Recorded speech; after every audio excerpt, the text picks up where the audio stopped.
الحمد للہ وکفی وسلام علی عباد الذین اصطفی اما بعد فاعوذ باللہ من الشیطان الرجیم بسم اللہ الرحمن الرحیم یا ایھا الذین آمنوا اتقوا اللہ حق تقاتہ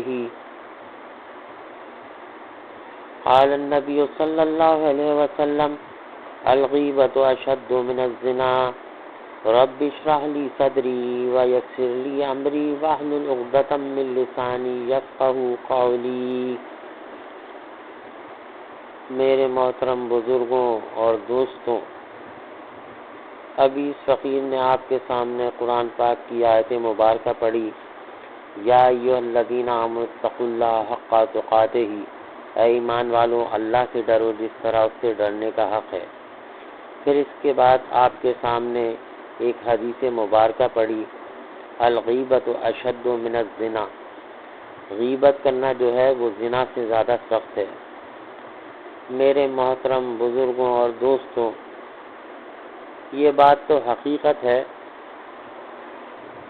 کہ زنا کرنا جو ہے، غیبت کرنا جو ہے وہ زنا سے زیادہ سخت ہے، مگر اس سے بھی زیادہ سخت بات تو یہ ہے، غیبت تو اس کو کہتے ہیں کہ کوئی عیب کسی شخص میں یا کسی عورت یا مرد میں موجود ہو اور وہ عیب اس کے پیٹھ پیچھے کسی دوسرے شخص سے بیان کیا جائے۔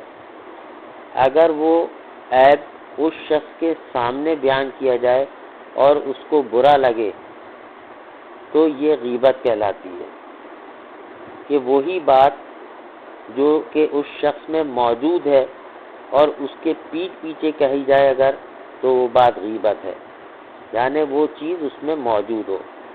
اگر کسی شخص کے بارے میں ایسی بات کی جائے جو عیب یا برائی اس شخص میں موجود ہی نہ ہو اور پھر اس کے باوجود وہ بات اس پر ثابت کی جائے یا اس پر الزام لگایا جائے تو یہ غیبت سے بھی بڑا گناہ ہے، جسے بہتان کہتے ہیں۔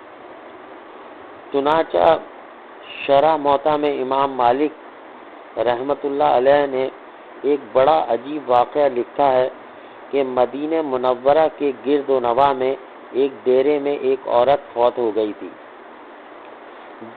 دوسری اسے غسل دینے لگی، جو غسل دے رہی تھی، جب اس کا ہاتھ مری ہوئی عورت کی ران پر پہنچا تو اس کی زبان سے نکل گیا، میری بہنوں، یعنی جو اس کے آزو بازو میں عورتیں بیٹھی ہوئی تھیں، یہ جو آج عورت مر گئی ہے اس کے تو فلاں آدمی کے ساتھ خراب تعلقات تھے۔ غسل دینے والی عورت نے جب یہ کہا تو اللہ تعالیٰ کی پکڑ فوراً آ گئی اور اس کی گرفت ہو گئی، اس کا ہاتھ مری ہوئی عورت کی ران پر چپک دیا۔ جتنا کھینچنے کی کوشش کری، اپنا ہاتھ اس نے چھڑانے کی کوشش کری، وہ جدا نہیں ہوتا، زور لگاتی رہی، مگر ران پر اس کا ہاتھ چپکا رہا۔ کافی دیر ہو گئی، میت کے ورثہ کہنے لگے، بی بی جلدی غسل دو، شام ہونے والی ہے، ہم نے جنازہ پڑھ کر اسے دفنانا بھی ہے۔ وہ کہنے لگی، میں تو تمہارے مردے کو چھوڑتی ہوں مگر وہ مجھے نہیں چھوڑتی۔ رات ہو گئی مگر ہاتھ یوں ہی چمٹا رہا، دن آ گیا پھر بھی ہاتھ چمٹا رہا۔ اب مشکل بنی تو اس کے ورثہ علماء کے پاس گئے، ایک مولوی سے پوچھا، ہاں مولوی صاحب، ایک عورت دوسری مردہ عورت کو غسل دے رہی تھی، اس کا ہاتھ اس میت کی ران کے ساتھ چمٹ رہا ہے، اب کیا کیا جائے؟ وہ فتویٰ دیتا ہے کہ چھری کے ساتھ اس کا ہاتھ کاٹ دو۔ غسل دینے والی عورت کے وارث کہنے لگے کہ ہم تو اپنی عورت کو معذور نہیں کرانا چاہتے، ہم اس کا ہاتھ نہیں کاٹنے دیں گے۔ انہوں نے کہا فلاں مولوی کے پاس چلیں، اس سے پوچھا تو وہ کہنے لگا کہ چھری لے کر مری ہوئی عورت کا گوشت کاٹ دیا جائے، مگر اس کے ورثہ نے بھی کہا کہ ہم اپنے مردہ عورت کی جسم کو خراب نہیں ہونے دیں گے۔ 3 دن اور 3 رات راتیں اسی حالت میں مسلسل گزر گئیں۔ گرمی بھی تھی، دھوپ بھی تھی، بدبو پڑنے لگی۔ گرد و نواح کے کئی دیہاتوں تک خبر پہنچ گئی۔ انہوں نے سوچا کہ یہاں یہ مسئلہ کوئی حل نہیں کر سکتا، چلو مدینہ منورہ میں جاتے ہیں۔ ماں حضرت امام مالک رحمۃ اللہ علیہ اس وقت قاضی القضاء کی حیثیت سے منصب پر فائز تھے۔ وہ حضرت امام مالک رحمۃ اللہ علیہ کی خدمت میں حاضر ہو کر کہنے لگے، حضرت ایک عورت مری پڑی تھی اور دوسری اسے غسل دے رہی تھی، اس کا ہاتھ اس کی ران کے ساتھ چمٹ گیا ہے، چھوٹتا ہی نہیں ہے، 3 دن ہو گئے ہیں، کیا فتویٰ ہے اس بارے میں؟ امام مالک رحمۃ اللہ علیہ نے فرمایا، مجھے وہاں لے چلو۔ وہاں پہنچے اور چادر کی آڑ میں پردے کے اندر کھڑے ہو کر غسل دینے والی عورت سے پوچھا، بی بی جب تیرا ہاتھ چمٹا تھا تو نے زبان سے کوئی بات تو نہیں کہی تھی؟ وہ کہنے لگی، میں نے اتنا کہا تھا کہ یہ جو عورت مری ہوئی ہے اس کے فلاں مرد کے ساتھ ناجائز تعلقات تھے۔ امام مالک رحمۃ اللہ علیہ نے پوچھا، بی بی جو تو نے تہمت لگائی ہے کیا اس کے 4 چشمدید گواہ تیرے پاس تھے؟ کہنے لگی، نہیں۔ پھر فرمایا، کیا اس عورت نے خود تیرے سامنے اپنے بارے میں اقبال جرم کیا تھا؟ کہنے لگی، نہیں۔ فرمایا، پھر تو نے کیوں تہمت لگائی؟ وہ کہنے لگی، میں نے اس لیے کہہ دیا کہ وہ گھڑا اٹھا کر پانی کا اس کے دروازے پر سے گزر رہی تھی۔ یہ سن کر امام مالک رحمۃ اللہ علیہ نے وہیں کھڑے ہو کر پورے قرآن پاک پر نظر دوڑائی اور سورہ نور کی آیت نمبر 40 پڑھی، والذین یرمون المحصنات ثم لم یأتوا بأربعۃ شہداء فاجلدوہم 80 جلدہ۔ جو عورتوں پر ناجائز تہمتیں لگاتے ہیں، ان کے پاس 4 گواہ نہیں ہوتے، ان کی سزا ہے ان کو کوڑے مارے جائیں، وہ بھی 80 کوڑے ان لوگوں کو مارے جائیں۔ تو نے ایک مرد عورت پر تہمت لگائی، تیرے پاس کوئی گواہ نہیں ہے۔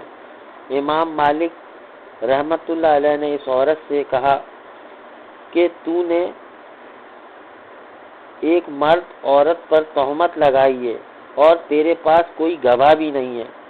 میں وقت کا قاضی القضاء ہوں اور میں حکم دیتا ہوں کہ جلاد تجھے کوڑے مارے۔ اور آپ نے حکم دیا، جلادوں نے اسے کوڑے مارنا شروع کر دیے۔ وہ کوڑے مارتے جا رہے تھے، 70 کوڑے مارے مگر ہاتھ یوں ہی چمٹا رہا، 75 کوڑے مارے مگر ہاتھ پھر بھی یوں ہی چمٹا رہا، 79 کوڑے لگے تو ہاتھ پھر بھی چھوٹا نہیں، یوں ہی چمٹا رہا۔ جب 80واں کوڑا پورا مکمل ہوا اور اس کو 80واں کوڑا پڑا جب، اس کا ہاتھ خود بخود چھوٹ گیا۔ تو میرے محترم بزرگوں، دوستوں اور سامعین، صرف اس واقعے کو بیان کرنے کا مقصد یہ تھا کہ آج ہمارے موجودہ دور کے اندر سب سے زیادہ کثرت سے جو ہے ہماری گفتگو کے اندر جو ہے وہ غیبت ہے۔ ہم غیبت بہت کرتے ہیں، جو بہت بری بیماری ہے، یہ ایک باطنی بیماری ہے اور اس کا علاج بھی بہت ضروری ہے۔